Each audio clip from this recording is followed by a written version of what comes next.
Benvenuti a questa nuova esplorazione. Oggi facciamo un'analisi su un oggetto che direi che tutti diamo per scontato, cioè un oggetto di uso quotidiano ma che nasconde un'ingegneria pazzesca. Assolutamente. Parliamo del lago, giusto? Esatto, l'arte e la scienza della scelta del lago perfetto per il ricamo e il punto croce. Per prepararmi, sai, ho spulciato questi documenti incredibili, in particolare Embroidery Needle Mastery e degli appunti molto dettagliati intitolati Scegliere lago. Ah sì, materiali fantastici.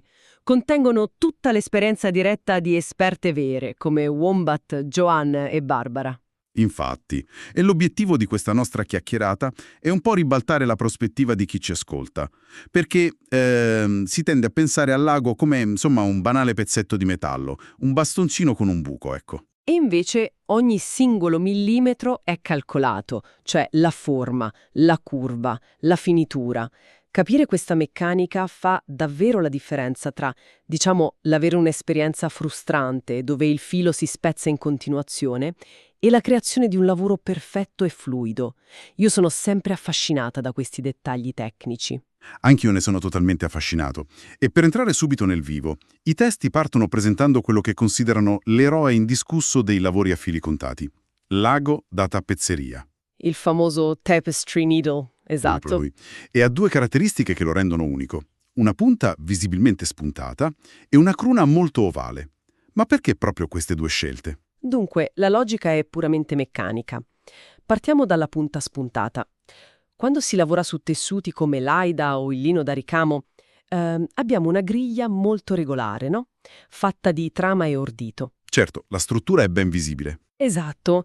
E l'obiettivo di chi fa punto croce non è mai, dico mai, bucare quella struttura. La punta spuntata serve praticamente da cuneo, scivola tra i fili, li sposta dolcemente, fa passare il filato e poi i fili della stoffa tornano al loro posto, intatti. È una bellissima immagine. È un po' come, non so, farsi strada in una stanza affollata chiedendo permesso senza spintonare nessuno. Perfetto, è esattamente così. Se si usasse un ago appuntito, si finirebbe per infilzare e spezzare le fibre del tessuto, si creano dei micronoduli e il lavoro finale risulta, diciamo, compromesso nella tensione. E invece la cruna ovale, immagino serva a proteggere il filo, giusto? Giustissimo.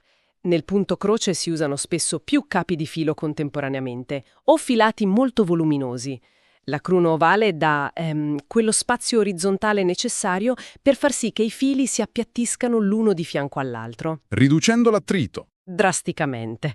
Se si cerca di far passare 3 o 4 fili in una cruna piccola e rotonda, lo sfregamento contro il metallo a ogni singolo punto logora il filo, lo sfilaccia e gli toglie tutta la lucentezza prima ancora di finire un pezzetto di ricamo. Chiaro.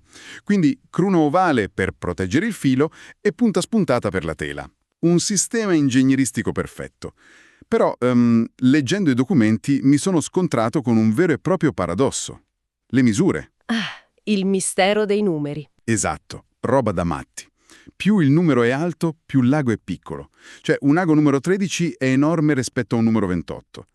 Chi è alle prime armi credo impazzisca su questo. Guarda, confonde tantissimo, è vero, ma c'è una ragione storica affascinante, legata all'antica trafilatura dei metalli. Praticamente per fare un ago si parte da un cavo d'acciaio. Per assottigliarlo lo si fa passare a forza, cioè lo si tira attraverso fori sempre più piccoli in una piastra. La trafila. Ok, quindi il numero si riferisce a quello. Sì, il numero indica esattamente quante volte quel filo metallico è stato tirato attraverso la trafila. Quindi un metallo tirato 13 volte sarà per forza di cose molto più spesso di uno tirato 28 volte. Incredibile. Ha perfettamente senso ora.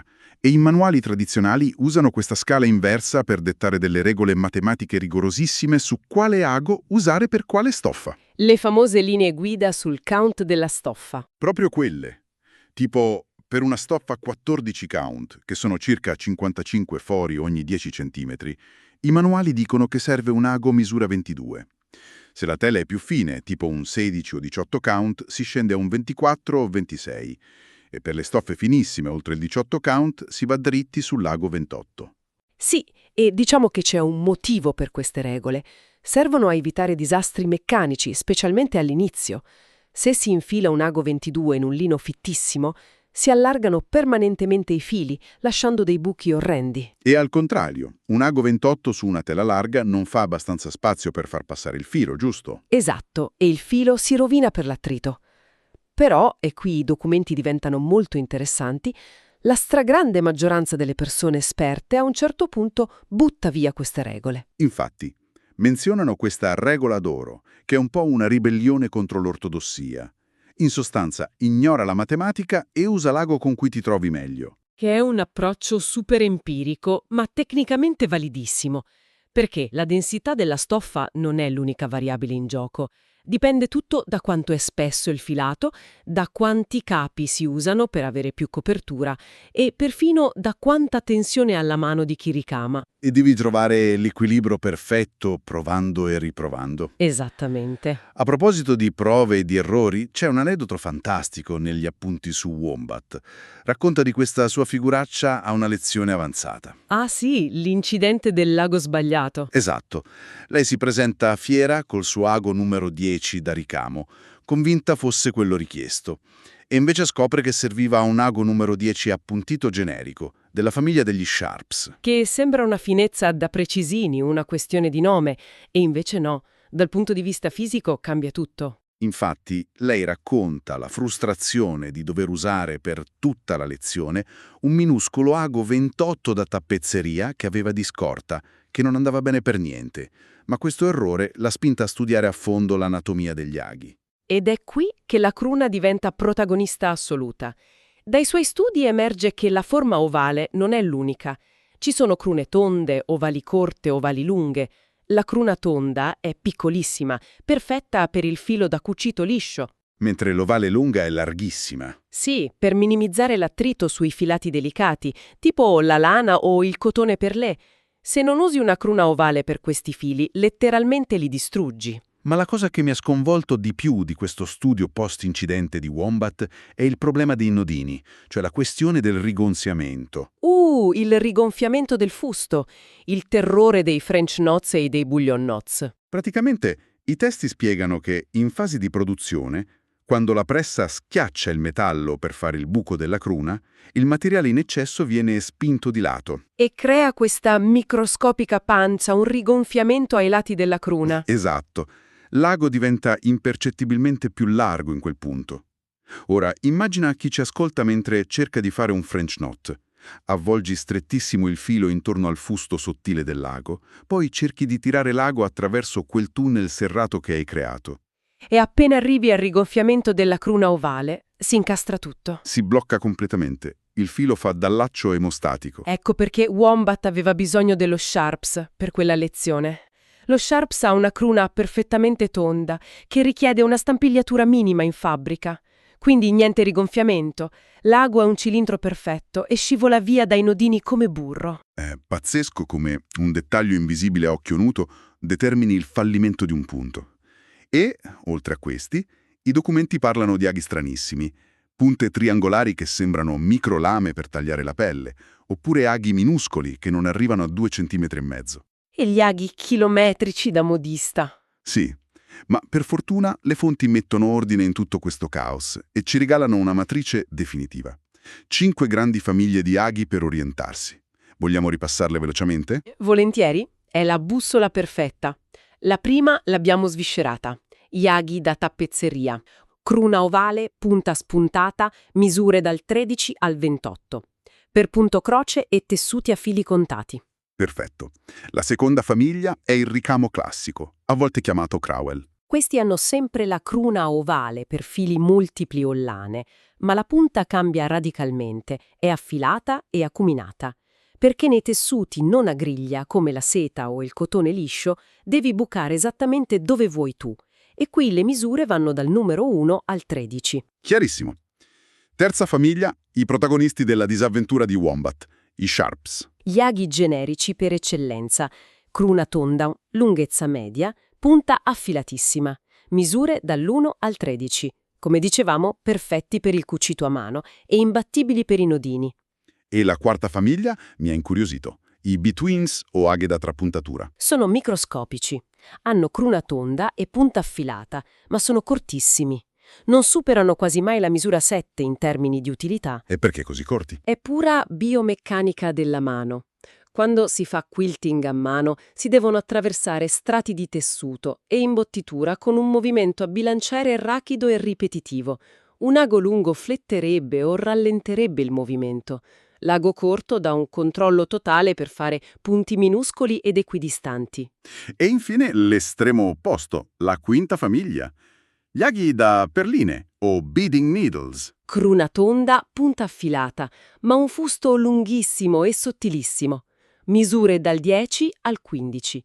Devono passare nei buchi microscopici delle perline di vetro.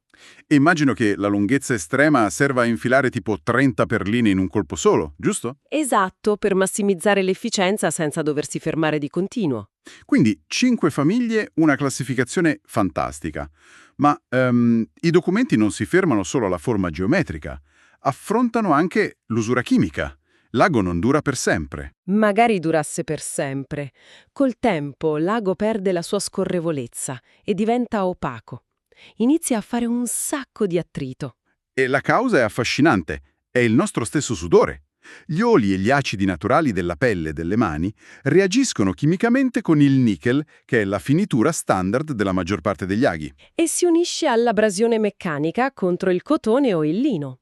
È come scartavetrare l'ago a livello microscopico. Praticamente il metallo diventa poroso, no? Sì, e quella porosità frena l'ago nel tessuto, costringe chi ricama a fare più forza col polso e con la mano, affaticando i muscoli e rovinando la stoffa. Ma le esperte nei documenti suggeriscono un upgrade pazzesco per risolvere il problema. Aghi placcati in oro o addirittura in platino. E detta così sembra una roba da sceicchi, un lusso estetico inutile. Assolutamente. Invece è pura ingegneria dei materiali. L'oro e il platino non si ossidano facilmente e resistono agli acidi della pelle molto meglio del nickel. Mantengono la superficie liscia a lungo. Costano di più, certo, ma ripagano ampiamente, perché azzerano l'affaticamento della mano e proteggono i filati costosi. E parlando di questioni pratiche, c'è una parte di questi appunti che mi ha fatto sorridere.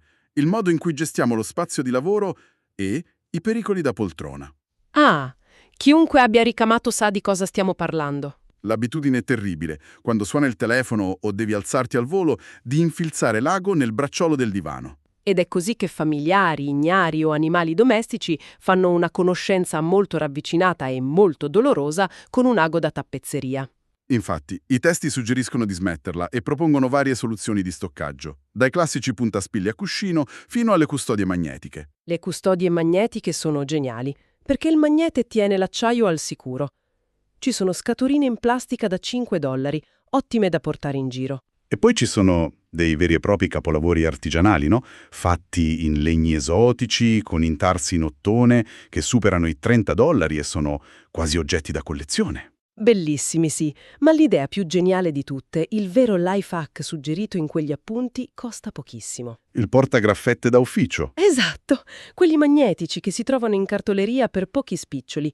Hanno un magnete calibrato perfettamente per trattenere l'acciaio, un'apertura comoda, mettili gli aghi ed è impossibile che cadano. Un'ottimizzazione meravigliosa. E sulla fluidità del filo. La tela è solo lo spazio d'azione, i fili sono i colori, ma l'ago è il vero regista di questa perfezione meccanica.